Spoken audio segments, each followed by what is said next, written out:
بتوديه يا المانيا يا فرنسا يتعالج. فلا يروح فرنسا. ليه؟ قال عشان انا اعرف دكتور هناك. دكتور مجدي محمد اسمه ايه اللي عندنا؟ أسامة. اسمه ايه؟ محمد أسامة. أسامة عايش ولا ميت؟ عايش يا فندم. لو انت يا لبيب راجل خليه يطلع كدب. لو عندك شغال عندك. حددنا له ميعاد مع الدكتور وسافروا. وكان الدكتور احمد عبد العزيز هنا برضه كتب تقرير او اتذكر. ويوم العمليه هرب خالد مطيب ما رضيش يروح العمليه. الدكتور كتب تقرير ومحمد اسامه كتب تقرير ورجعوا. الولد ما رجعش على النادي. انا عندي عقد بيني وبينه.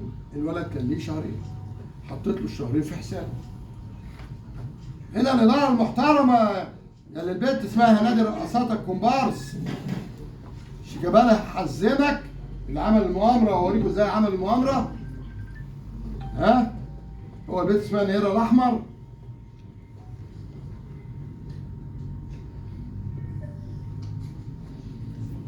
حطينا الفلوس في البنك والعقد بعتنا له انذار مره واثنين وثلاثه علشان ممتنع التمرين وممتنع ان يؤدي المباريات. لو سيبنا عقده ساري يبقى فلوسه ايه؟ العداد شغال.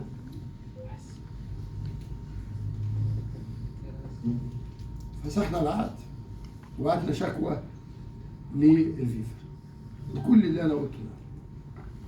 جه مجلس الاداره اتحل. هم عايزين يحلوا وسطي وبيحلوا وسط النادي في نفس الوقت. هقول مين دلوقتي؟ اتحل المجلس يوم 29/11